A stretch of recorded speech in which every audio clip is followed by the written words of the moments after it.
उद्धव ठाकरे आज जळगाव लोकसभा मतदारसंघाचा आढावा घेणार आहेत। जळगाव लोकसभेची जागा ही राष्ट्रवादी शरदचंद्र पवार पक्षाकडे गेल्याची माहिती आहे। मात्र ही जागा ठाकरेंच्या शिवसेनेला मिळावी असा पदाधिकाऱ्यांचा आग्रह आहे। त्यामुळे आज पुन्हा एकदा उद्धव ठाकरे मतदारसंघाचा आढावा घेणार आहेत।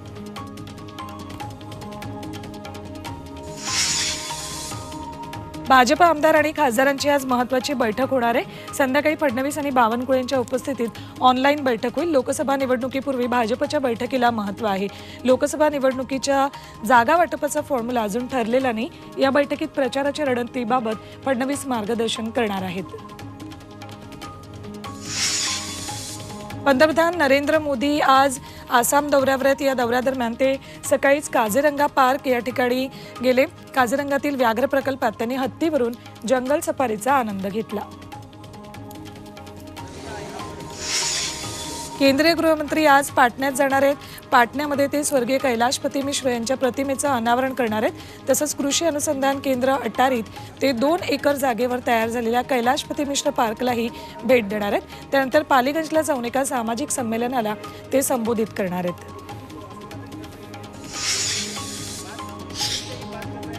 काँग्रेसची उमेदवार यादी जाहीर झाली आहे। 39 उमेदवारांची पहिली यादी जाहीर करण्यात आली आहे। राहुल गांधी केरळमधल्या वायनाडमधून निवडणूक लढणार आहेत। केरळमध्ये सगळ्या विद्यमान 14 खासदारांना तिकीट मिळाले। छत्तीसगडचे माजी मुख्यमंत्री भूपेश बघेल राजनांदगावमधून, कर्नाटकमध्ये उपमुख्यमंत्री डी के शिवकुमार यांचा भाऊ डी के सुरेश यांनाही उमेदवारी देण्यात आली आहे। बारामतीमध्ये राष्ट्रवादी शरदचंद्र पवार पक्षाच्या खासदार सुप्रिया सुळेंनी उपमुख्यमंत्री अजित पवारांच्या पत्नी सुनेत्रा यांची गळाभेट घेतली। दोघीजणी बारामती तालुक्यातल्या जळोची गावात काळेश्वर मंदिरामध्ये समोरासमोर आल्या। दोघींनी अचानक समोरासमोर आल्यानंतर एकमेकींची गळाभेट घेतली आणि पुढच्या दिशेने मार्गस्थ झाल्या।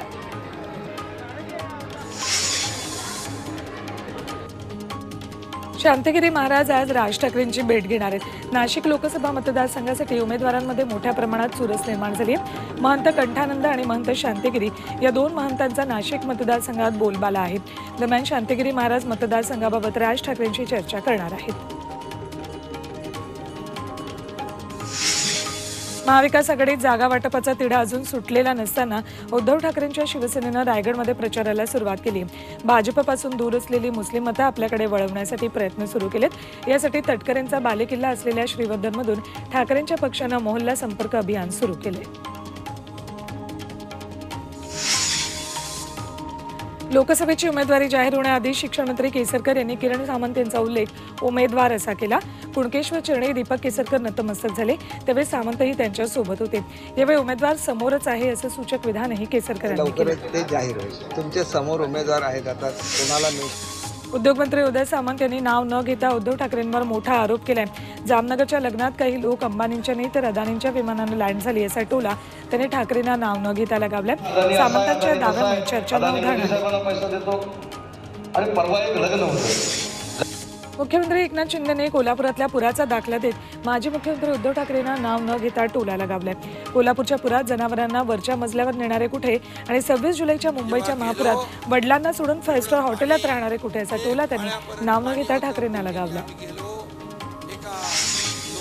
हातकणंगले लोकसभेतून शिवसेनेचा उमेदवार मीच असेल असा दावा धैर्यशील मानेंनी केलाय। शिवसेनेच्या विद्यमान 13 खासदारांना तिकीट मिळेल असं आश्वासन मुख्यमंत्र्यांनी दिले। त्यामुळे जागा वाटप निश्चित झाल्यावर उमेदवारी मिळेल असा विश्वास धैर्यशील मानेंनी व्यक्त केलाय। पुण्यातील भोरमध्ये महाविकास आघाडीची सभा होणार आहे। शरद पवार, सुप्रिया सुळे, संजय राऊत, बाळासाहेब थोरात या सभेला मार्गदर्शन करतील। सभेच्या आयोजनाची जबाबदारी भोरचे आमदार संग्राम थोपटेंकडे। 3 एकरावर होणारी पुणे जिल्ह्यातील महाविकास आघाडीची पहिलीच सभा आहे। शरद पवार या सभेतून लोकसभेचे रणशिंग फुंकणार आहेत। नवनीत राणा यांनी लोकसभा निवडणुकीचा प्रचार सुरू केलाय। राणा या भाजपात प्रवेश करणार असल्याची जोरदार चर्चा आहे। मात्र भाजप प्रवेश आणि उमेदवारी घोषित होण्याच्या आधीच त्यांनी प्रचाराचा नारळ फोडलाय। भाजप नेत्यांचे फोटो लावून प्रचाराचा रथही तयार केलाय। हा रथ घेऊन त्या मेळघाटात दाखल झाल्यात। बाळासाहेब थोरात यांची कन्या जयश्री या राजकारणात सक्रिय झाल्यात। नगरच्या युवक काँग्रेसच्या तालुकाध्यक्षपदी नियुक्ती होताच त्यांनी कार्यकर्त्यांशी संवाद साधला।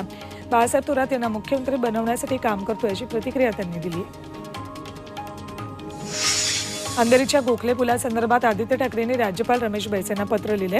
महापालिका आयुक्त इक्बाल सिंग चहल आणि रेल्वेच्या संबंधित अधिकाऱ्यांची निलंबनाची मागणी आदित्य ठाकरेंनी केली आहे.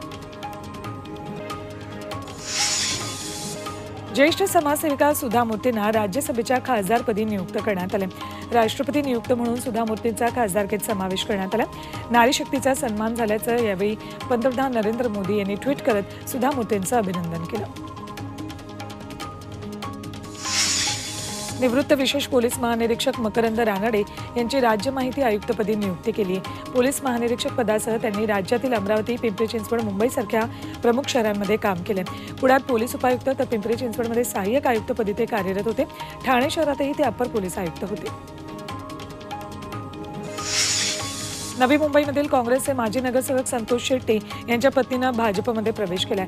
पत्नी भाजपमध्ये गेली असेल तरी आपण काँग्रेसमध्येच असल्याचा दावा संतोष शेट्टी यांनी केलाय. आतापर्यंत पक्ष फोडणारी भाजप आता घरही फोडत असल्याचा आरोप नवी मुंबई काँग्रेस प्रवक्ते रवींद्र सावंत यांनी केला. ईडीकडून रोहित पवारांच्या कारखान्यावर कारवाई झाली आहे. बारामती अॅग्रोची कन्नड सहकारी साखर कारखान्याची मालमत्ता ईडीनं जप्त केली. जवळपास 161 एकर जागा ईडीनं ताब्यात घेतली. 50 कोटी 20 लाखांची मालमत्ता जप्त केली आहे.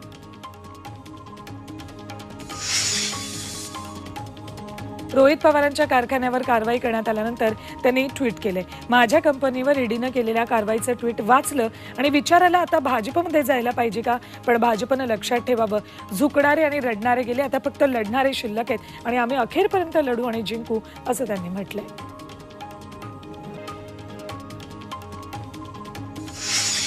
शिर्डीतील साईबाबा संस्थानच्या माजी विश्वस्तांना धमकीचे फोन आल्याचा आरोप या विश्वस्तांनी केलाय. साईबाबा संस्थानचे अध्यक्ष आशुतोष काळे आणि काँग्रेस, राष्ट्रवादी, शिवसेनेच्या कोट्यातील 10 विश्वस्तांनी हायकोर्टाच्या विश्वस्त मंडळ बरखास्तीविरोधात सुप्रीम कोर्टात याचिका दाखल केल्या होत्या. त्या मागे घेण्यासाठी धमकावलं जात असल्याचा आरोप विश्वस्तांनी केला. सोलापुरात भीमा पाटबंधारे विभागानं पंढरपूर नगर परिषदेला पाणीपट्टी थकबाकीची नोटीस दिली. 5 दिवसात थकबाकी भरा, अन्यथा पाणीपुरवठा खंडित करण्याचा इशारा देण्यात आला. नगर परिषदेकडे तब्बल 376 लाखांची थकबाकी आहे. त्यामुळे जर पाणीपुरवठा खंडित झाला तर होणाऱ्या गैरसोयीला विभाग जबाबदार नसेल, असंही त्यांनी स्पष्ट केलं.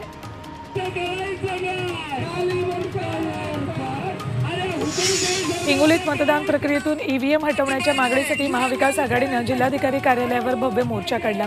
ईव्हीएम हटाव, देश बचाव अशा घोषणा यावेळी देण्यात आल्या. तसंच शेती पिकांना हमीभाव द्या, पीक विमा, खतं, औषधांचे दर कमी करा, तसंच 24 तास वीज द्या, अशा अनेक मागण्या यावेळी शेतकऱ्यांनी केल्या.